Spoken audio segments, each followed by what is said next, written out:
Good morning. Welcome back to our online class. In the last class, we have completed our second chapter in geography. Today, we are going to learn our third chapter in geography. The title of the chapter is Human Resource Development in India. First, we are going to discuss what is human resource. Many goods and services are necessary for improving human life and for the progress of a country. To facilitate this, the manpower of many has to be utilized. Human resource refers to people who have the manpower which can be utilized in the production sector. അപ്പോൾ നമ്മൾ കഴിഞ്ഞ ക്ലാസ്സിൽ നമ്മുടെ ജോഗ്രഫിയിലെ second chapter complete ചെയ്തിരുന്നു. ഇന്ന് നമുക്ക് നമ്മുടെ മൂന്നാമത്തെ ചാപ്റ്റർ ആയിട്ടുള്ള human resource development in India അതിലെ ടോപ്പിക്കായിട്ടുള്ള ഹ്യൂമൻ റിസോഴ്സ് എന്നതിനെ കുറിച്ചിട്ടാണ് നമ്മൾ പറയുന്നത്. അപ്പോൾ എന്താണ് human resource? Many goods and services are necessary four improving human life and for the progress of a country. ഒരു രാജ്യത്തിൻ്റെ പ്രോഗ്രസ്സിനും അതുപോലെ തന്നെ ഹ്യൂമൻ ലൈഫ് ഇംപ്രൂവ് ചെയ്യുന്നതിനും ഒരുപാട് ഗുഡ്സ് ആൻഡ് സർവീസസ് അത്യാവശ്യമാണ്. To facilitate this the man power of many has to be utilised. അപ്പോൾ അങ്ങനെയാണെങ്കിൽ ഈ കാര്യങ്ങളൊക്കെ നമുക്ക് അവൈലബിൾ ആക്കുന്നതിന് എന്തു വേണം? മാൻ പവറും ആവശ്യമാണ്. Human resource refers to people who have the man power which can be utilised in the production sector. അപ്പോൾ എന്തായിരിക്കും ഹ്യൂമൻ റിസോഴ്സ് എന്ന് പറഞ്ഞാൽ? Human resource refers to people who have the man power which can be utilised in the production sector. Production സെക്ടറിൽ utilise ചെയ്യാൻ കഴിയുന്ന മാൻ പവറിനെ, അതായത് അധ്വാന ശേഷിയുള്ള ജനങ്ങളാണ് നമ്മൾ എന്തു പറയുന്നത്? ഹ്യൂമൻ റിസോഴ്സ് എന്ന് പറയുന്നത്. Human resource refers to people who have the man power which can be utilised in the production sector. Production സെക്ടറിൽ യൂട്ടിലൈസ് ചെയ്യാൻ കഴിയുന്ന മാൻ പവറിനെ നമുക്ക് എന്ത് വിളിക്കാം? ഹ്യൂമൻ റിസോഴ്സ് എന്ന് വിളിക്കാം. നെക്സ്റ്റ് നമുക്ക് എന്താണ് what is human resource development. അപ്പോൾ ഹ്യൂമൻ റിസോഴ്സ് എന്താന്ന് പറഞ്ഞു. അപ്പോൾ എന്താണ് human resource development? Increase in production and progress of a country can be accelerated only if the human resource is developed to the maximum. അപ്പോൾ increase in production and progress of a country can be accelerated only if the human resource is developed to the maximum. അപ്പോൾ human resources maximum develop ചെയ്താൽ മാത്രമേ നമ്മുടെ പ്രൊഡക്ഷനിൽ increase ഉണ്ടാവുള്ളൂ. പ്രൊഡക്ഷനിൽ increase ചെയ്താൽ മാത്രമേ അത് നമ്മുടെ കൺട്രിയുടെ പ്രോഗ്രസ്സിന് കാരണമാവുള്ളൂ. അപ്പോൾ എങ്ങനെ? How can human resource be developed? അപ്പോൾ നമുക്ക് എങ്ങനെ ഹ്യൂമൻ റിസോഴ്സ് ഡെവലപ്പ് ചെയ്യാൻ പറ്റും? Human resource development is the development of man's physical and mental abilities through education, health care and training. അപ്പോൾ എന്താണ് human resource development? Human resource development എന്ന് പറഞ്ഞാൽ man's physical and mental abilities, അല്ലേ? അത് എന്തിൻ്റെയാണ്? മനുഷ്യൻ്റെ mental abilities, അതുപോലെ തന്നെ physical abilities. അത് നമുക്ക് ആ മെൻ്റൽ എബിലിറ്റീസും ഫിസിക്കൽ എബിലിറ്റീസും ഡെവലപ്പ് ചെയ്യണം. അത് ഡെവലപ്പ് ചെയ്യുന്നത് എങ്ങനെയാണ്? Through education, health care and training. ഇതിലൂടെയൊക്കെ എഡ്യൂക്കേഷൻ, ഹെൽത്ത് കെയർ, ട്രെയിനിങ് എന്നിവയിലൂടെ ഒക്കെ തന്നെയാണ് അത് സാധിക്കുകയുള്ളൂ. അപ്പോൾ ഹ്യൂമൻ റിസോഴ്സ് ഡെവലപ്മെൻറ്റ് എന്ന് പറഞ്ഞാൽ എന്താണ്? ഇതിനെ നമുക്ക് ഹ്യൂമൻ റിസോഴ്സ് ഡെവലപ്മെൻറ്റ് എന്ന് പറയാം. Human resource development is the development of man's physical and mental abilities through education, health care and training. അപ്പോൾ എഡ്യൂക്കേഷൻ, അതുപോലെ തന്നെ ഹെൽത്ത് കെയർ, ട്രെയിനിങ് എന്നിവയിലൂടെ മനുഷ്യൻ്റെ ഫിസിക്കലും മെൻ്റലുമായിട്ടുള്ള എബിലിറ്റീസ് ഡെവലപ്പ് ചെയ്യുന്നതിനെയാണ് നമ്മൾ എന്തു പറയുന്നത്? ഹ്യൂമൻ റിസോഴ്സ് ഡെവലപ്മെൻറ്റ് എന്ന് പറയുന്നത്. അപ്പോൾ നെക്സ്റ്റ് ഇനി നമുക്ക് different levels of human resource development എന്തെല്ലാം നോക്കാം. different levels of human resource development. First one, individuals take efforts to develop their own skills. അപ്പോൾ നമുക്ക് ഈ ഒരു ഹ്യൂമൻ റിസോഴ്സ് ഡെവലപ്മെൻറ്റിന് ഡിഫറെൻറ്റ് ലെവൽസ് ഉണ്ടെന്ന് പറഞ്ഞു. അപ്പോൾ അതിൽ ആദ്യത്തത് എന്താണ്? Individuals take efforts to develop their own skills, അല്ലേ? നമ്മുടെ സ്വന്തം കഴിവുകൾ ഡെവലപ്പ് ചെയ്തെടുക്കാൻ അതിനാര് തന്നെ ശ്രമിക്കണം? നമ്മൾ തന്നെ ശ്രമിക്കണം, അല്ലേ? വ്യക്തികൾ തന്നെ. അതാണ് individuals take efforts to develop their own skill. വ്യക്തികൾ സ്വന്തം എഫേർട്സിലൂടെ അവരുടെ സ്കിൽസുകൾ ഡെവലപ്പ് ചെയ്യണം, അല്ലേ? ഇപ്പം നമുക്കറിയാം നമ്മളുടെ ഒരു കഴിവ് നമുക്കുണ്ടെങ്കിൽ അതെന്തായിക്കോട്ടെ, എഡ്യൂക്കേഷൻ, കൂടുതൽ പഠിക്കാനുള്ളതോ അല്ലെങ്കിൽ പാട്ട് പാടാനുള്ളതോ ഡാൻസ് ചെയ്യാനുള്ളതോ എന്ത് കഴിവായിക്കോട്ടെ, അത് ഡെവലപ്പ് ചെയ്യണമെങ്കിൽ നമ്മൾ തന്നെ ശ്രമിക്കണം, അല്ലേ? നമ്മൾ തന്നെ ശ്രമിച്ചാലേ അത് സാധിക്കുകയുള്ളൂ. അതാണ് ഇവിടെ പറഞ്ഞത്. അപ്പോൾ അത് സെൽഫാണ്. ഇനി second one, family creates an environment for the development of the potential of individuals. അപ്പോൾ നമുക്ക് നമ്മുടെ പരിശ്രമത്തിലൂടെ അല്ലെങ്കിൽ നമ്മുടെ എഫേർട്സിലൂടെ നമ്മുടെ സ്കില്ലുകൾ ഡെവലപ്പ് ചെയ്യാൻ പറ്റും എന്നുള്ളൊരു വിശ്വാസമുണ്ട്. അങ്ങനെയെങ്കിൽ പിന്നെ അടുത്തത് ആരാണ്? ഫാമിലിയാണ്. Family creates an environment for the development of the potential of individuals. ഇനി നമ്മുടെ ഫാമിലിയാണ് നമ്മുടെ കഴിവുകൾ ഡെവലപ്പ് ചെയ്യാനായിട്ടുള്ള സർക്കംസ്റ്റാൻസസ് നമുക്ക് തരുന്നത്. അപ്പോൾ രണ്ടാമത്തത് എന്ത് വേണം? ഫാമിലി, അല്ലേ? ഫാമിലി ആ കഴിവുകൾ ഡെവലപ്പ് ചെയ്യാനുള്ള ഒരു സർക്കംസ്റ്റാൻസസ്, ആ സർക്കംസ്റ്റാൻസസ് അവർ നമുക്ക് ക്രിയേറ്റ് ചെയ്ത് തരുന്നു, അല്ലേ? ഇപ്പോൾ നിങ്ങൾ പഠിക്കുകയാണ്, നിങ്ങൾ എന്ത് പഠിക്കണമെന്ന് പറഞ്ഞാലും നിങ്ങളുടെ ഫാമിലി അതിനുള്ള സപ്പോർട്ട് തരുന്നുണ്ട്. അതുകൊണ്ടാണ് നിങ്ങൾക്ക് പഠിക്കാൻ സാധിക്കുന്നത്, അല്ലേ? അപ്പോൾ ഫാമിലി അവിടെ സപ്പോർട്ട് ചെയ്ത് നിൽക്കുന്നില്ലെങ്കിൽ അത് സാധിക്കില്ല. അതുപോലെ തന്നെയാണ് ഓരോ കാര്യം. ഇനി തേർഡ് വൺ എന്താണ്? Various institutions and agencies provide facilities for education and training. മൂന്നാമത്തത്, various institutions and agencies provide facilities for education and training. ഇനി എഡ്യൂക്കേഷനും അതുപോലെ തന്നെ ട്രെയിനിങ്ങിനും അതിനുള്ള ഫെസിലിറ്റീസ് നമുക്ക് ഒരുക്കി തരുന്നതാണ് ആരൊക്കെ? ഒരുപാട് ഇൻസ്റ്റിറ്റ്യൂഷൻസും അതുപോലെ തന്നെ ഏജൻസീസും. അപ്പോൾ നമുക്ക് പഠിക്കണം എന്നുള്ള ആഗ്രഹമുണ്ട്, അതുപോലെ തന്നെ നമ്മുടെ ഫാമിലി അതിനുള്ള ഒരു സർക്കംസ്റ്റാൻസസ് നമുക്ക് ചെയ്തു തരുന്നുണ്ട്. പക്ഷേ അതിനുള്ള ഒരു ഏജൻസി, അത് പഠിക്കാൻ പോകാനുള്ള ഒരു ഏജൻസി അല്ലെങ്കിൽ ഒരു ഇൻസ്റ്റിറ്റ്യൂഷൻ നമുക്കില്ല എന്നുണ്ടെങ്കിൽ നമ്മുടെ ഈ ഒരു പ്രയത്നമൊക്കെ വെറുതാവില്ലേ? അപ്പോൾ അതുകൊണ്ട് തന്നെ ഇപ്പോൾ നിങ്ങൾ പഠിക്കുക എന്ന് പറയുമ്പോൾ സ്കൂൾ അവിടെ നിങ്ങൾക്ക് പ്രൊവൈഡ് ചെയ്തു തരുന്നുണ്ട്, അല്ലേ? ആ ഒരു ഫെസിലിറ്റി. അതുപോലെ തന്നെയാണ് അപ്പോൾ ഒരുപാട് various institutions and agencies provide facilities for education and training. ഇതിനുള്ള ഒരുപാട് ട്രെയിനിങ്ങും എഡ്യൂക്കേഷനും ഒക്കെ നമുക്ക് ഇൻസ്റ്റിറ്റ്യൂഷൻസ് പ്രൊവൈഡ് ചെയ്യുന്നുണ്ട്. ഇനി ഫോർത്ത് വൺ എന്താ? Nation provides the necessary facilities for its people to develop their skills. പിന്നെ ഇതൊന്നും പോരാ. അപ്പോൾ ഈ ഒരു ഫെസിലിറ്റീസ് ഒക്കെ നമുക്ക് ആരാ പ്രൊവൈഡ് ചെയ്യുന്നത്? നാഷൻ, അല്ലേ? നമ്മുടെ നാഷനാണ് ഈ നമ്മുടെ കഴിവുകൾ ഡെവലപ്പ് ചെയ്യുന്നതിന് ആവശ്യമായിട്ടുള്ള ഈ സൗകര്യങ്ങളൊക്കെ, ഈ ഫെസിലിറ്റീസൊക്കെ നമുക്ക് പ്രൊവൈഡ് ചെയ്യുന്നത്. അപ്പോൾ സ്കൂളുകളൊക്കെ ഉണ്ടെങ്കിലും അത് നമുക്ക് പ്രൊവൈഡ് ചെയ്യുന്നത് നാഷനാണ്. അപ്പോൾ ഇത് 4 different levels of human. Next one, features of human resource. ഇനി നമുക്ക് ഹ്യൂമൻ റിസോഴ്സിൻ്റെ ഫീച്ചേഴ്സ് എന്തൊക്കെയാണെന്ന് നോക്കാം. ഇപ്പോൾ നിങ്ങൾക്കൊരു ചാർട്ട് കാണാനുണ്ട്, അല്ലേ? ഹ്യൂമൻ റിസോഴ്സസിൻ്റെ ഫീച്ചേഴ്സ് ഉള്ളൊരു ചാർട്ടാണ്. Human resource has quantitative as well as qualitative features.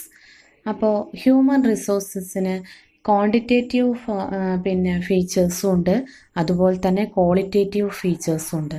അപ്പോൾ ഈ ഒരു ചാർട്ട് നോക്കിയേ, അതിൽ നിങ്ങൾക്ക് 2 ഫീച്ചേഴ്സും കാണാം. ക്വാണ്ടിറ്റേറ്റീവ് ഫീച്ചേഴ്സും ക്വാളിറ്റേറ്റീവ് ഫീച്ചേഴ്സും കാണാം. അപ്പോൾ അതിൽ ആദ്യത്തെ നോക്കുക, എന്തൊക്കെയാണ് ക്വാണ്ടിറ്റേറ്റീവ് ഫീച്ചേഴ്സ് എന്നുള്ളത്. ക്വാണ്ടിറ്റേറ്റീവ് ഫീച്ചേഴ്സിൽ size of population, growth of population structure, population density, birth rate, death rate, പിന്നെ അതുപോലെ തന്നെ age structure, sex ratio, labour force participation rate, dependency ratio. ഇതെല്ലാം തന്നെ എന്താണ്? ഹ്യൂമൻ റിസോഴ്സിൻ്റെ ക്വാണ്ടിറ്റേറ്റീവ് ഫീച്ചേഴ്സാണ്. ഇപ്പോൾ സൈസ് ഓഫ് പോപ്പുലേഷൻ, അതുപോലെ തന്നെ ഗ്രോത്ത് ഓഫ് പോപ്പുലേഷൻ്റെ ഗ്രോത്ത്, ജനസംഖ്യാ വളർച്ച എന്നുള്ളത്. പിന്നെ പോപ്പുലേഷൻ്റെ സ്ട്രക്ചർ, പിന്നെ ഡെൻസിറ്റി, പിന്നെ അതുപോലെ ബർത്ത് റേറ്റ്, ഡെത്ത് റേറ്റ്, പിന്നെ നമ്മളെ ഏജ് സ്ട്രക്ചർ, പിന്നെ സെക്സ് റേഷ്യോ എന്ന് പറഞ്ഞാൽ പിന്നെ സ്ത്രീയുടെയും പുരുഷൻ്റെയും അനുപാതം, അല്ലെ, സ്ത്രീ പുരുഷ അനുപാതം എന്ന് പറയും. പിന്നെ ലേബർ ഫോഴ്സ് പാർട്ടിസിപ്പേഷൻ റേറ്റ് എന്ന് പറഞ്ഞാൽ തൊഴിൽ പങ്കാളിത്ത നിരക്ക് എന്നുള്ളതാണ്. പിന്നെ ഡിപ്പെൻഡൻസി റേഷ്യോ, ആശ്രയത്വ നിരക്ക്. ഇതെല്ലാം ക്വാണ്ടിറ്റേറ്റീവ് ഫീച്ചേഴ്സ് ആണ്. ഇനി next one, qualitative features of human resource. First one, education, then health care, literacy rate, life expectancy. ഇതെല്ലാമാണ് ഹ്യൂമൻ റിസോഴ്സിൻ്റെ qualitative features. Education, health care, literacy rate, സാക്ഷരതാ നിരക്ക്, അതുപോലെ തന്നെ ലൈഫ് എക്സ്പെക്റ്റൻസി, ആയുർദൈർഘ്യം. ഇതെല്ലാമാണ് ഹ്യൂമൻ റിസോഴ്സിൻ്റെ ക്വാളിറ്റേറ്റീവ് ഫീച്ചേഴ്സ്. അപ്പോൾ ഇനി നമുക്ക് ഓരോന്നും, അതായത് ആദ്യം പറഞ്ഞ ഹ്യൂമൻ റിസോഴ്സസിൻ്റെ ക്വാണ്ടിറ്റേറ്റീവ് ഫീച്ചേഴ്സിൽ ഓരോന്നും എന്തൊക്കെയാണെന്നുള്ളത് ഡീറ്റെയിൽ ആയിട്ട് നോക്കാം. First one, size of population. Size of population refers to the total number of people residing in a country at a particular time. അപ്പോൾ സൈസ് ഓഫ് പോപ്പുലേഷൻ എന്ന് പറഞ്ഞാൽ എന്താണ്? Total number of people residing in a country at A particular time. ഒരു particular ടൈമിൽ ഒരു രാജ്യത്ത് താമസിക്കുന്ന total number of people, അല്ലേ, ജനങ്ങളുടെ ആകെ എണ്ണത്തെയാണ് നമ്മൾ എന്ത് പറയുക? സൈസ് ഓഫ് പോപ്പുലേഷൻ എന്ന് പറയുന്നത്. അപ്പോൾ അതിൽ തന്നെ what is demography? Demography means the branch of social science that analyses the population, the changes in it size, it structural aspects etcetera is known as demography. അപ്പോൾ നമുക്ക് ഡെമോഗ്രഫി എന്താണ്? ഒരു social സയൻസിൻ്റെ ഒരു ബ്രാഞ്ച് തന്നെയാണ്. The branch of social science. അത് analyse ചെയ്യുന്നത് എന്തൊക്കെയാണ്? Population, the changes in it size, it structural aspects. അപ്പോൾ സോഷ്യൽ സയൻസിൻ്റെ ബ്രാഞ്ച് ആയിട്ടുള്ള ഇത് അനലൈസ് ചെയ്യുന്നത് പോപ്പുലേഷൻ എന്താണ് എന്നുള്ളത് അനലൈസ് ചെയ്യുന്നുണ്ട്. അതേപോലെ തന്നെ the changes in it size, അതിൻ്റെ സൈസിൽ വരുന്ന മാറ്റം, പിന്നെ അതിൻ്റെ സ്ട്രക്ചറൽ ആസ്പെക്ട്സുകൾ. ഇതെല്ലാം തന്നെ പിന്നെ വിശകലനം ചെയ്യുന്ന അല്ലെങ്കിൽ അനലൈസ് ചെയ്യുന്ന സോഷ്യൽ സയൻസിൻ്റെ ഒരു ബ്രാഞ്ചിനെയാണ് നമ്മൾ എന്ത് പറയുന്നത്? ഡെമോഗ്രഫി എന്ന് പറയുന്നത്. Every country collects information on the number of people in the country, their age, sex, socio-economic status, etc., and analyzes these at specific intervals of time. This activity is known as population census. In India, census activities are spearheaded by the Office of the Population Registrar General and Census Commissioner. അപ്പോൾ എന്താണ് population census എന്നുള്ളത്? Every country collects information on the number of people in the country, their age, sex, socio-economic status, etc., and analyzes these at specific intervals of time. ഇപ്പോൾ നമുക്കറിയാം ഓരോ രാജ്യവും എന്താണ്, ഒരു specific ഇൻ്റർവെൽസിൽ അവിടുത്തെ ജനങ്ങളുടെ എണ്ണം എത്രയാണ്, അതുപോലെ തന്നെ അവരുടെ ഏജ്, പ്രായം, അതുപോലെ തന്നെ സെക്സ്, എന്താണ്, സ്ത്രീയാണോ പുരുഷനാണോ എന്നുള്ളത്, പിന്നെ സോഷ്യോ എക്കണോമിക് സ്റ്റാറ്റസ് തുടങ്ങിയിട്ടുള്ളവയുടെ ഒക്കെ തന്നെ ഇൻഫോർമേഷൻസ് കളക്ട് ചെയ്ത് അതിനെ അനലൈസ് ചെയ്യുന്നുണ്ട്. ഈ ഒരു ആക്ടിവിറ്റിയാണ് നമ്മൾ എന്ത് പറയുന്നത്? പോപ്പുലേഷൻ സെൻസസ്, അല്ലേ? നമ്മൾ പറയും സെൻസസ് എടുക്കുക എന്ന് പറയും. അപ്പോൾ സെൻസസ് എടുക്കാൻ വേണ്ടിയിട്ട് വീട്ടിൽ ആളുകൾ വരും. അപ്പോൾ അവർ ചോദിക്കും, അല്ലേ, എത്ര പേരാണ് നിങ്ങളുടെ വീട്ടിലുള്ളത്, അതിൽ സ്ത്രീകൾ എത്രയാണ്, അതുപോലെ തന്നെ പുരുഷന്മാരെത്രയാണ് എന്നുള്ളതൊക്കെ ചോദിക്കും, അവരുടെ ഏജ്. അപ്പോൾ ഇങ്ങനെയുള്ള ഡാറ്റ കളക്ട് ചെയ്യുന്നതിനെയാണ് നമ്മൾ എന്ത് പറയുന്നത്? Population census. ഇനി ഇന്ത്യയിൽ ആരാണ്? In India census activities are spearheaded by the office of the population registrar general and census commissioner. ഇന്ത്യയിൽ ഈ ഒരു സെൻസസിൻ്റെ ആക്ടിവിറ്റീസിനെല്ലാം തന്നെ നേതൃത്വം കൊടുക്കുന്നത് population registrar general and census കമ്മീഷണറുടെ ഓഫീസാണ് ഇതിന് നേതൃത്വം കൊടുക്കുന്നത്. ഇനി in India population census is conducted once in 10 years. ഇന്ത്യയിൽ എങ്ങനെയാണ് 10 വർഷത്തിലൊരിക്കലാണ് ഈ ഒരു പോപ്പുലേഷൻ സെൻസസ് നടക്കുന്നത്. നമ്മുടെ ലാസ്റ്റ് സെൻസസ് 2011 നടന്നിട്ടുള്ളത്. Then information related to the population were collected as on 1st March 2011. അപ്പോൾ ഇവ അവസാനമായിട്ട് 2011 മാർച്ച് 1 അടിസ്ഥാനമാക്കിയിട്ടാണ് നമ്മുടെ പോപ്പുലേഷൻ കളക്ട് ചെയ്തിട്ടുള്ളത്. അപ്പം അന്നത്തെ ഒരു ഇത് പ്രകാരം എത്രയാണ്? According to this census there are 121.02 crore peoples in India. 121.02 കോടി ജനങ്ങളാണ് ഇന്ത്യയിൽ ഉണ്ടായിരുന്നത്. അപ്പം അതിൽ 58.65 crore are females and 62.37 crore are males. അപ്പം അതിൽ അന്ന് ഏകദേശം 58.65 crore ഫീമെയിൽ ആയിരുന്നു. പിന്നെ മെയിൽസ് എത്രയാണ്? 62.37 മെയിൽസും ആയിരുന്നു. Next one, why are population studies conducted? ഇനി അടുത്തത്, എന്തുകൊണ്ടാണ് നമ്മൾ പോപ്പുലേഷൻ സ്റ്റഡീസ് കണ്ടക്ട് ചെയ്യുന്നത്? Population studies help the government to quantitatively assess the different needs of the people and to plan activities and programmes accordingly. അപ്പോൾ എന്തിനാണ് നമ്മൾ ഈ ഒരു പോപ്പുലേഷൻ സ്റ്റഡീസ് നടത്തുന്നത്? അപ്പോൾ അത് quantitatively assess the different needs of the people, അല്ലേ? ജനങ്ങളുടെ വിവിധ ആവശ്യങ്ങൾ എന്തൊക്കെയാണ് എന്നുള്ളത് അതറിയാൻ വേണ്ടിയിട്ടും അതിനനുസരിച്ചിട്ട് പിന്നെ ആക്ടിവിറ്റീസും പ്രോഗ്രാംസുകളും ഒക്കെ പ്ലാൻ ചെയ്യാൻ വേണ്ടിയിട്ടാണ് പോപ്പുലേഷൻ സ്റ്റഡീസ് അപ്പോൾ നമ്മൾ പോപ്പുലേഷൻ സ്റ്റഡീസ് കണ്ടക്ട് ചെയ്യുന്നതിൻ്റെ ആവശ്യം പറഞ്ഞു. അപ്പോൾ ഒരു ആവശ്യം എന്താ പറഞ്ഞത്? നമ്മൾ quantitatively assess the different needs of the people, അല്ലേ? And to plan activities and programmes accordingly. അപ്പോൾ ജനങ്ങളുടെ ആവശ്യങ്ങൾ മനസ്സിലാക്കി അതിനനുസരിച്ച് കാര്യങ്ങൾ പ്ലാൻ ചെയ്യാം. പിന്നെ മറ്റ് കാര്യങ്ങൾ എന്തൊക്കെയാണ്? What other help do they offer? എന്തൊക്കെയാ? Informs the availability of human resource in a country. Then എന്താണ്? ജനങ്ങൾക്ക് ആവശ്യമായിട്ടുള്ള അടിസ്ഥാന സൗകര്യങ്ങൾ അതെന്തൊക്കെയാണെന്നുള്ളത് അറിയുക. പിന്നെയോ, depicts the extent of basic facilities required by the people. പിന്നെ അതേപോലെ തന്നെ ജനങ്ങളുടെ ബേസിക് ഫെസിലിറ്റീസ്, ജനങ്ങൾക്ക് എന്തൊക്കെയാണ് ആവശ്യമുള്ളത് അതിൻ്റെ ഒരു എക്സ്റ്റെൻറ്റ് ഡെപ്പിക്റ്റ് ചെയ്യാം. പിന്നെ അടുത്തത്, quantifies the goods and services required. ജനങ്ങൾക്ക് ആവശ്യമായിട്ടുള്ള സാധനങ്ങൾ, സേവനങ്ങൾ അതിൻ്റെയൊക്കെ അളവ് എത്രയാന്ന് പിന്നെ തീരുമാനിക്കുക. Determines the socio economic policies. അതുപോലെ തന്നെ socio economic development policies determine ചെയ്യുക. ഇതൊക്കെയാണ് ഈ ഒരു പോപ്പുലേഷൻ സ്റ്റഡീസ് കൊണ്ട് ഉദ്ദേശിക്കുന്നത്. According to the United Nations Organization Report 2014, the world population is 724.4 crores. 1 in 6% of the world population is an Indian. 17.5% of the world population is in India. China ranks first in position with 19.4% and India ranks second. In terms of land area, India ranks 7th with only 2.4%.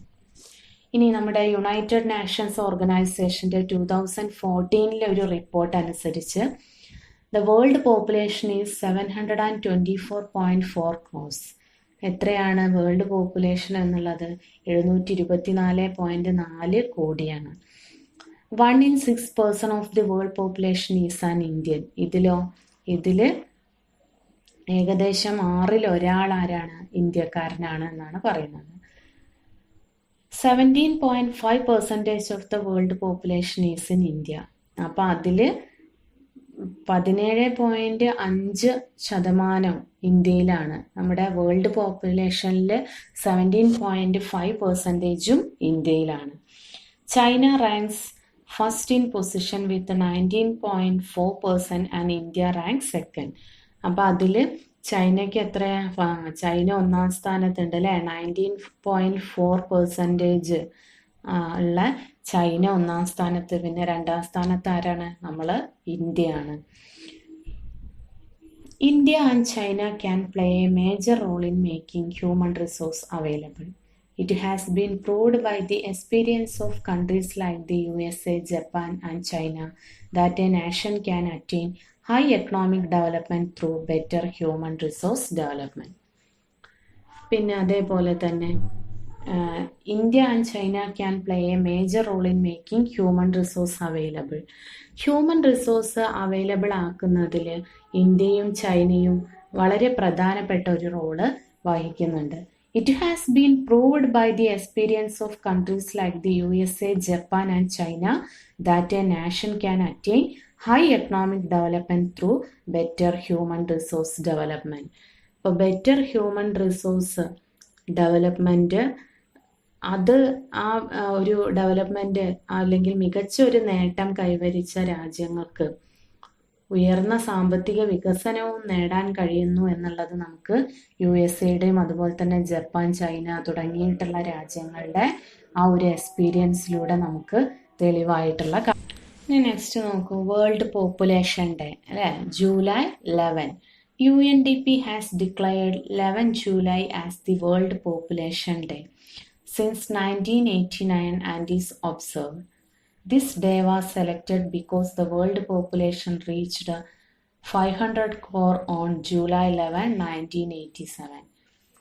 അപ്പോൾ നമ്മുടെ UNDPയുടെ ഒരു ഇതനുസരിച്ചിട്ട് world population day ആയിട്ട് ആചരിച്ചു വരുന്നത്, world population day ആയിട്ട് observe ചെയ്യുന്നത് എന്ന് മുതലാണ്? 1989 ജൂലൈ 11. കാരണം എന്താ? This day was selected because the world population reached 500 crore on July 11, 1987. അപ്പോൾ ഈ ഒരു ദിവസം ഒബ്സർവ് ചെയ്യാനുള്ള കാരണം എന്താ? 1987 ജൂലൈ 11 നമ്മുടെ വേൾഡ് പോപ്പുലേഷൻ 500 കോടി ആയത്. അതിനെ തുടർന്നിട്ടാണ് ഈ ഒരു ദിവസം നമ്മൾ വേൾഡ് പോപ്പുലേഷൻ ഡേ ആയിട്ട് ഒബ്സർവ് ചെയ്യുന്നത്. Next one, density of population. What is density of population? Density of population refers to the number of people per square kilometer area. This differs in various states in India. എന്താണ് density of population? Number of people per square kilometre area. ഒരു per square kilometre ഏരിയയിലുള്ള number of പീപ്പിളിനെയാണ് നമ്മൾ എന്ത് പറയുന്നത്? Density of population എന്ന് പറയുന്നത്. Next, population growth rate in India. ഇനി ഇന്ത്യയിലെ പോപ്പുലേഷൻ ഗ്രോത്ത് റേറ്റ്, ഇന്ത്യയിലെ ഒരു പോപ്പുലേഷൻ ഗ്രോത്ത് റേറ്റ് എങ്ങനെയാണെന്നുള്ളതാണ്. Population growth refers to the increase in the number of people in an area within a specific period of time. It is indicated in terms of percentage and states the increase in a year as compared to the previous year. ഇപ്പോൾ നമ്മൾ population growth അതെങ്ങനെയാണ്? ഒരു specific period of ടൈമിൽ അവിടുത്തെ ആ റീജിയണിൽ ഉണ്ടാകുന്ന ജനസംഖ്യയിൽ ഉണ്ടാകുന്ന ഇൻക്രീസിനെയാണ് നമ്മൾ എന്ത് പറയുന്നത്? പോപ്പുലേഷൻ ഗ്രോത്ത് എന്ന് പറയുന്നത്. Population growth refers to the increase in the number of people in an area within a specific period of time. ഒരു ഏരിയയിൽ ഒരു സ്പെസിഫിക് പീരീഡിൽ അവിടുത്തെ പോപ്പുലേഷൻ ഇൻക്രീസ് ചെയ്തിട്ടുണ്ടെങ്കിൽ അതിന് നമ്മൾ എന്ത് പറയും? പോപ്പുലേഷൻ ഗ്രോത്ത് എന്ന് പറയും. അപ്പോൾ ഇതെങ്ങനെയാണ്? പെർസെൻറ്റേജിൽ അല്ലേ? It is indicated in terms of percentage and states the increase in a year as compared to the previous year. പെർസെൻറ്റേജിലാണ് നമ്മൾ ഈ പോപ്പുലേഷൻ ഗ്രോത്ത് കണക്കാക്കുന്നത്. അപ്പോൾ ഇപ്പോൾ പ്രീവിയസ് ഇയറിനെ അപേക്ഷിച്ചിട്ട് ഈ വർഷം എത്ര പെർസെൻറ്റേജ് ഇൻക്രീസ് ചെയ്തു, അങ്ങനെയാണ് നമ്മൾ എന്ത് പറയുക? ഈ ഒരു പോപ്പുലേഷൻ ഗ്രോത്ത് പറയുന്നത്. ഇപ്പം നിങ്ങൾക്കൊരു ടേബിൾ കാണാം അല്ലേ? ആ ഒരു ടേബിളിൽ നിങ്ങൾ ഈ ഇന്ത്യയിലെ പോപ്പുലേഷൻ ഗ്രോത്ത് ആണ് നിങ്ങൾക്ക് കാണുന്നത്. അപ്പോൾ വിവിധ ഇയറിലുള്ള പോപ്പുലേഷൻ ഗ്രോത്തുകളാണ് നിങ്ങൾക്ക് ആ ടേബിളിൽ കാണുന്നത്. അപ്പോൾ അതിൽ 51, 61, 71, 81, 91, 2001, 2011 ഇങ്ങനെയുള്ള ഇയറിലുള്ള പോപ്പുലേഷനിലുള്ള പിന്നെ പോപ്പുലേഷൻ റേറ്റിൽ വന്നിട്ടുള്ള മാറ്റമാണ്. അപ്പോൾ അവിടെ കൊടുത്തിട്ടുണ്ട് പോപ്പുലേഷൻ ഇൻ ക്രോർസിലും അതുപോലെ തന്നെ ഡീക്കേഡൽ ഗ്രോത്ത് ഡേറ്റ് അല്ലേ, അതും പെർസെൻറ്റേജിൽ കൊടുത്തിട്ടുണ്ട്. അപ്പം അത് പിന്നെ 2011 ഇന്ത്യയിലെ ഒരു സെൻസസ് അനുസരിച്ചിട്ടാണ് ഇത് കൊടുത്തിട്ടുള്ളത്. അപ്പോൾ ആ ഒരു ടേബിൾ അനലൈസ് ചെയ്താൽ which decade has marked the maximum population growth. ഇപ്പൊ നിങ്ങൾക്ക് ആ ടേബിൾ അനലൈസ് ചെയ്ത് ഏത് ഡീക്കേഡിലാണ് മാക്സിമം പോപ്പുലേഷൻ ഗ്രോത്ത് ഉള്ളത്? മാക്സിമം പോപ്പുലേഷൻ ഗ്രോത്ത് ഉള്ള ഡീക്കേഡ് ഏതാണ്? 1961 to 71 അല്ലേ? 1961 to 71 മാക്സിമം പോപ്പുലേഷൻ ഗ്രോത്ത്. ആ ടേബിൾ നോക്കിയാൽ നിങ്ങൾക്ക് അറിയാം. ഇനി അതുപോലെ തന്നെ from which year onwards is there A decrease in the population growth rate. ഇനി ഈ ഒരു പോപ്പുലേഷൻ ഗ്രോത്ത് റേറ്റിൽ പിന്നെ ഒരു കുറവ് വന്നത്, ഡിക്രീസ് വന്നത് ഏത് വർഷം മുതലാ? അത് നമുക്ക് ആ ഒരു ടേബിളിൽ നോക്കിയാൽ കാണാം. 1991 അല്ലേ? 1991 ആ ഒരു ഡിക്രീസ് നമ്മൾ കണ്ടു തുടങ്ങിയത്. ഇനി how much decrease did the population growth rate record in the decade 2001 to 2011. 2001 മുതൽ 2011 വരെയുള്ള ഒരു പീരീഡിൽ നമ്മുടെ ഒരു പോപ്പുലേഷൻ ഗ്രോത്തിൽ എത്ര പെർസെൻറ്റേജ് ആണ് കുറവുണ്ടായത്? അപ്പോൾ നമുക്ക് അത് കാൽക്കുലേറ്റ് ചെയ്താൽ നമുക്കറിയാം, ഒരു 4% ആണ് നമുക്കതിൽ കുറവ് വന്നിട്ടുള്ളത്. അപ്പോൾ ഈ ഒരു പിന്നെ ടേബിൾ അനലൈസ് ചെയ്തിട്ടുണ്ടെങ്കിൽ നമുക്ക് ഇങ്ങനെ ഇതേപോലെ ഈ രീതിയിലാണ് നമ്മൾ ഈ ഒരു പോപ്പുലേഷൻ ഗ്രോത്ത് കാണുന്നത്. ഇനി അതുപോലെ തന്നെ അടുത്തത് ഒരു ചാർട്ട് കൊടുത്തിട്ടുണ്ട് അല്ലേ? എന്തൊക്കെയാണ് ആ ചാർട്ടിൽ പറയുന്നത്? The birth rate, death rate and migration are the factors that affect the population of a country. ഒരു രാജ്യത്തിൻ്റെ പോപ്പുലേഷനെ അഫക്റ്റ് ചെയ്യുന്ന ഫാക്ടേഴ്സ് എന്തൊക്കെയാണെന്നുള്ളതാണ് പറഞ്ഞിട്ടുള്ളത്. ഒരു രാജ്യത്തിൻ്റെ പോപ്പുലേഷനെ അഫക്റ്റ് ചെയ്യുന്ന ഫാക്ടേഴ്സ് ഏതൊക്കെയാണ്? Birth rate, death rate, migration അല്ലേ? എന്തൊക്കെയാണ് ഇനി നമുക്ക് നോക്കാം, എങ്ങനെയൊക്കെയാണ് ഇത് എഫക്റ്റ് ചെയ്യുന്നത്. അപ്പം നിങ്ങൾക്കൊരു ചാർട്ട് കാണാം. അതിൽ എങ്ങനെയൊക്കെയാണ് അഫക്റ്റ് ചെയ്യുന്നത് കൊടുത്തിട്ടുണ്ട്. Birth rate increases, death rate decreases. അവിടെ എന്താണ്? പോപ്പുലേഷൻ ഇൻക്രീസ് ചെയ്യുന്നുണ്ട് അല്ലേ? ബർത്ത് റേറ്റ് ഇൻക്രീസ് ചെയ്യാണ്, എന്നാൽ പിന്നെ ബർത്ത് റേറ്റ് ഇൻക്രീസ് ചെയ്യുകയും ചെയ്യുക, ഡെത്ത് റേറ്റ് കുറയുകയും ചെയ്യുക അല്ലേ? അങ്ങനെ ആകുമ്പോൾ നമ്മുടെ പോപ്പുലേഷൻ എന്താ ചെയ്യുക? ഇൻക്രീസ് ചെയ്യുന്നുണ്ട്. ഇനി birth rate decreases, death rate increases. Birth rate കുറയുക, ഡെത്ത് റേറ്റ് ആണെങ്കിൽ കൂടുന്നുണ്ട്. അങ്ങനെ ആകുമ്പോൾ എന്തായിരിക്കും? പോപ്പുലേഷൻ ഡിക്ലൈൻസ് അല്ലേ? പോപ്പുലേഷൻ ഡിക്ലൈൻ ചെയ്യുന്നുണ്ട്, നമ്മുടെ പോപ്പുലേഷൻ കുറയുന്നുണ്ട്. ഇനി birth rate and death rate are equal. Birth റേറ്റും ഡെത്ത് റേറ്റും ഈക്വൽ ആയാൽ എന്താ സംഭവിക്കും? No change in population. പോപ്പുലേഷനിൽ ഒരു മാറ്റവും വരുന്നില്ല. ഇനി മൈഗ്രേഷൻ. മൈഗ്രേഷൻ ആകുമ്പോൾ എങ്ങനെയാണ്? Population increases in one region but decreases in another region. Migration ആവുമ്പോൾ എന്ത് സംഭവിക്കും? ഒരു സ്ഥലത്തെ പോപ്പുലേഷൻ ഇൻക്രീസ് ചെയ്യുന്നുണ്ട് but decreases in another region. മറ്റൊരു സ്ഥലത്തത് എന്ത് ചെയ്യുന്നുണ്ട്? ഡിക്രീസ് ചെയ്യുക. അപ്പോൾ എന്താ ഈ മൈഗ്രേഷൻ എന്ന് പറഞ്ഞാൽ? Migration is the settlement of people of A region in another region അല്ലേ? ഒരു റീജിയണിൽ നിന്ന് മറ്റൊരു റീജിയണിലേക്ക് ആളുകൾ മാറി താമസിക്കുക, അതിനെയാണ് നമ്മൾ മൈഗ്രേഷൻ എന്ന് പറയുക. അപ്പോൾ മൈഗ്രേഷൻ എങ്ങനെ അഫക്റ്റ് ചെയ്യും? ഒരു സ്ഥലത്ത് നിന്ന് ആളുകൾ മറ്റൊരു സ്ഥലത്തേക്ക് പോകുമ്പോൾ അവിടുത്തെ ജനസംഖ്യ, ആ പ്രദേശത്തെ ജനസംഖ്യ പോയ സ്ഥലത്തെ കൂടും ചെയ്യും അല്ലേ? അതേപോലെ തന്നെ അവിടുത്തത് കുറയുകയും ചെയ്യും. അങ്ങനെയാണ് മൈഗ്രേഷൻ. ഇനി എന്താണ് birth rate? Birth rate is the number of live birth per 1000. ഇപ്പോൾ നമ്മൾ ബർത്ത് റേറ്റ് എന്ന് പറയുമ്പോൾ നമ്മുടെ ആകെ ജനസംഖ്യയിൽ 1000 ആളുകൾക്ക് എത്ര കുഞ്ഞുങ്ങളാണ് ജീവനോടെ ജനിക്കുന്നത് എന്നതിനെയാണ് നമ്മൾ ബർത്ത് റേറ്റ്, ജനന നിരക്ക്, അത് പറയുക എങ്ങനെയാണ്? Birth rate is the number of leave birth per 1000. ആകെ പോപ്പുലേഷനിൽ 1000 പേർക്ക് എത്ര കുഞ്ഞുങ്ങൾ ജീവനോടെ ജനിക്കുന്നു എന്നതാണ് നമ്മൾ എങ്ങനെ പറയാ? Birth rate. എന്നാൽ ഡെത്ത് റേറ്റ് എന്താണ്? Death rate is the number of deaths per 1000 അല്ലേ? അതും ഇതേപോലെ തന്നെ ആകെ പോപ്പുലേഷനിൽ 1000 പേരിൽ എത്ര മരണങ്ങൾ, എത്ര ഡെത്തുകളാണ് നടക്കുന്നത്, ഇതിനെയാണ് നമ്മൾ എന്ത് പറയുന്നത്? മരണനിരക്ക്. Next one, population structure. Age structure is the classification of population into different age groups and presenting the ratio of each group in the population. For example, classification is done in age groups like 0 to 14 years, 15 to 59 years and 60 and above years. എന്താണ് population structure എന്നുള്ളത്? നമ്മുടെ പോപ്പുലേഷനെ base ചെയ്തിട്ട് വിവിധ age ഗ്രൂപ്പിലുള്ളവരുടെ ഒരു ഗ്രൂപ്പായിട്ട് തിരിച്ചിട്ട് ആകെ പോപ്പുലേഷനിൽ ഓരോ ഗ്രൂപ്പും എത്രയുണ്ട് എന്നുള്ളത് കണ്ടെത്തുക. അതിനെയാണ് നമ്മൾ എന്ത് പറയുന്നത്? Population structure. അപ്പം അതിന് എക്സാമ്പിളായിട്ട് 0 to 14 ഇയേഴ്സ് ആ ഏജ് ഗ്രൂപ്പിലുള്ളവർ എത്രയുണ്ട്, അതുപോലെ തന്നെ 15 to 59 എത്രയാണുള്ളത്, പിന്നെ 16 ആൻഡ് എബോവ് ഇയേഴ്സ്. അപ്പം ഇങ്ങനെ ക്ലാസിഫൈ ചെയ്യാം. ഓരോന്നും എന്താണ് ഓരോ ഏജ് ഗ്രൂപ്പ് ആക്കിയിട്ട് ക്ലാസിഫൈ ചെയ്തിട്ട് അതിൽ എത്രയാണ് ആകെ പോപ്പുലേഷനിൽ എത്രയുണ്ട് എന്നുള്ളത് ഒരു പെർസെൻറ്റേജ് കണ്ടെത്തുക. അപ്പം നിങ്ങൾക്ക് ഇപ്പോൾ ഇവിടെ കാണാം ഒരു സ്ട്രക്ചർ, സെൻസസ് ഓഫ് ഇന്ത്യ 2011 അല്ലേ, 2011 നടന്നിട്ടുള്ള സെൻസസ്.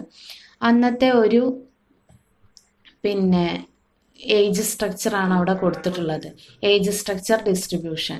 അപ്പം അത് നോക്കിയാൽ നിങ്ങൾക്ക് ആ ഒരു പൈ ഡയഗ്രത്തിൽ നോക്കിയാൽ കാണാം ഓരോ ഏജ് ഗ്രൂപ്പിലുള്ളതും എത്ര പെർസെൻറ്റേജ് ആയിരുന്നു എന്നുള്ളത് അവിടെ മാർക്ക് ചെയ്തിട്ടുണ്ട്.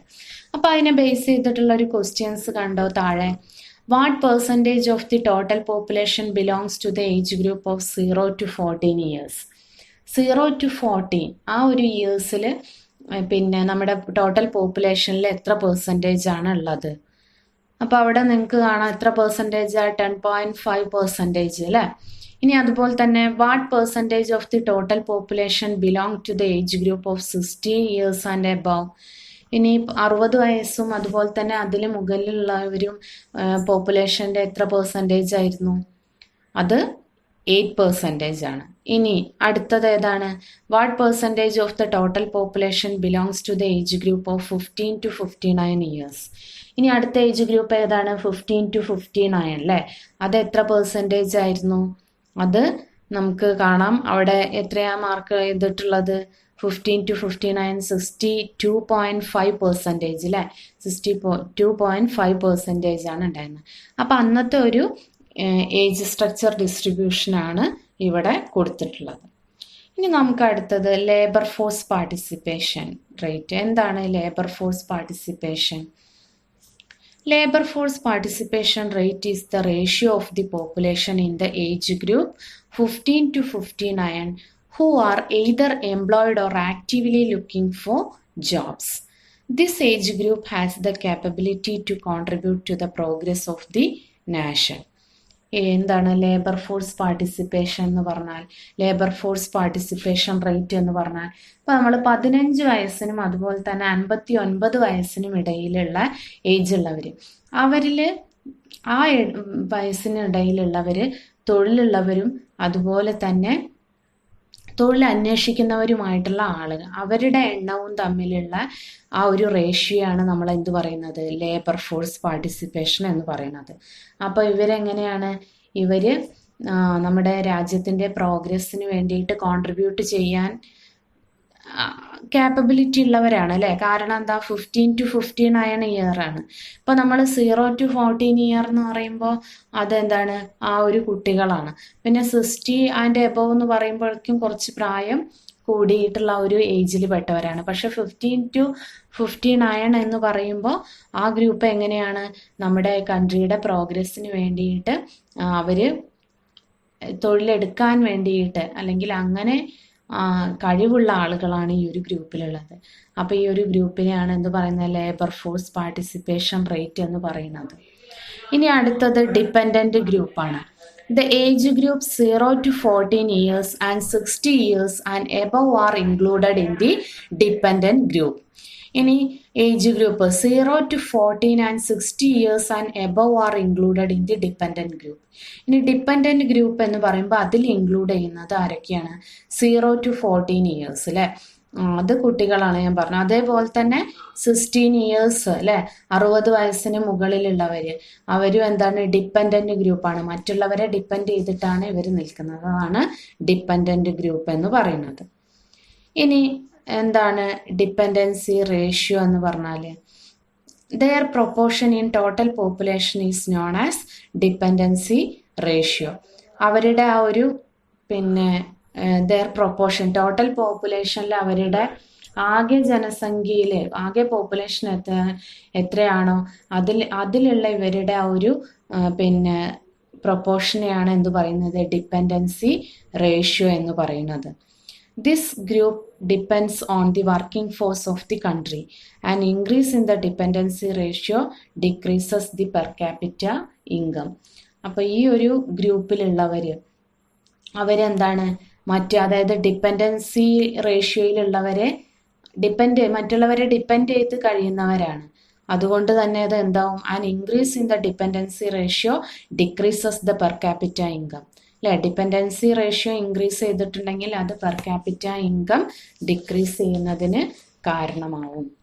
ഇനി അടുത്തത് സെക്സ് റേഷ്യോ ആണ്. What is sex ratio? Sex ratio is the number of females per 1000 males. Sex ratio എന്ന് പറയുന്നത് number of females per 1000 males. 1000 മെയിൽസിന് എത്ര ഫീമെയിൽസ് ആണ്, അതിനെയാണ് നമ്മൾ എന്ത് പറയുന്നത്, സെക്സ് റേഷ്യോ എന്ന് പറയുന്നത്. The sex ratio plays an important role in determining the human resource of a country. ഒരു രാജ്യത്തിൻ്റെ ഹ്യൂമൻ റിസോഴ്സ് ഡെവലപ്മെൻറ്റ് അത് ഡിറ്റർമൈൻ ചെയ്യുന്നതിൽ സെക്സ് റേഷ്യോ ഇമ്പോർട്ടൻ്റ് ആയിട്ടുള്ള ഒരു റോള്. അപ്പോൾ ഇത്രയുമാണ് ഹ്യൂമൻ റിസോഴ്സിൻ്റെ ക്വാണ്ടിറ്റേറ്റീവ് ഫീച്ചേഴ്സ്. ഇനി next one, qualitative aspects of human resource. ഇനി ക്വാളിറ്റേറ്റീവ് ആസ്പെക്ട്സ് ആണ് ഹ്യൂമൻ റിസോഴ്സിൻ്റെ ക്വാളിറ്റേറ്റീവ് ആസ്പെക്ട്സ് ഏതൊക്കെയാണ്? What are the qualitative factors of aspects of human resource? Education, health care, training, social capital. അല്ലേ, ഇതൊക്കെയാണ് ഇപ്പോൾ നമ്മുടെ ക്വാളിറ്റേറ്റീവ് ഫാക്ടേഴ്സിനെ ഇംപ്രൂവ് ചെയ്യുന്നത് എന്തൊക്കെയാണ്? എഡ്യൂക്കേഷനും health care, training, social capital, ഇതൊക്കെ ഇംപ്രൂവ് ചെയ്യും.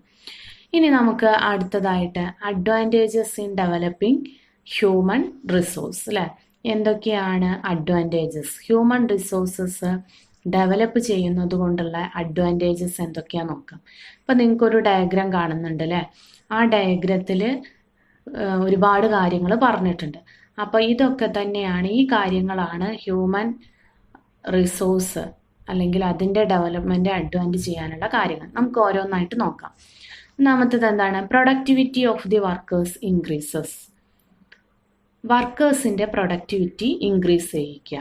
അങ്ങനെ നമുക്ക് എന്ത് ചെയ്യാം? ഹ്യൂമൻ റിസോഴ്സ് ഇംപ്രൂവ് ചെയ്യിക്കാം. ഇനി second one, economic inequality is reduced. പിന്നെ എക്കണോമിക് ഇനീക്വാളിറ്റി റെഡ്യൂസ് ചെയ്യാം. Natural resources is utilised effectively. പിന്നെ എന്തു വേണം? നാച്ചുറൽ റിസോഴ്സസ് എഫക്റ്റീവായിട്ട് യൂട്ടിലൈസ് ചെയ്യണം. Then fourth one, makes possible the development and use of advanced technology. പിന്നെ നമുക്ക് എന്ത് വേണം? Makes possible the development and use of advanced technology. നമുക്ക് മെച്ചപ്പെട്ടിട്ടുള്ള അഡ്വാൻസ്ഡ് ടെക്നോളജി നമ്മൾ അതിൻ്റെ ഡെവലപ്മെൻറ്റും അതുപോലെ തന്നെ ഉപയോഗവും നമുക്ക് പോസിബിൾ ആക്കണം. Then social welfare is ensured. പിന്നെ സോഷ്യൽ വെൽഫെയർ എൻഷ്യൂർ ചെയ്യണം. Entrepreneurship improves. പിന്നെ എൻ്റർപ്രണർഷിപ്പ് ഇംപ്രൂവ് ചെയ്യുക. അപ്പോൾ ഈ കാര്യങ്ങളിലൂടെ ഒക്കെ നമുക്ക് എന്ത് ചെയ്യാം? നമ്മുടെ ഹ്യൂമൻ റിസോഴ്സും ഇംപ്രൂവ് ചെയ്യാൻ വേണ്ടിയിട്ട് സാധിക്കും. ഇനി നെക്സ്റ്റ് വൺ എന്താണ്? Education and human resource development. അപ്പോൾ education and human resource development ആണ് next one. A mere increase in the population will not lead to the development of a country. It requires people with potential and skills. Education has a major role in molding skilled people. എഡ്യൂക്കേഷനും അതുപോലെ തന്നെ human resource development.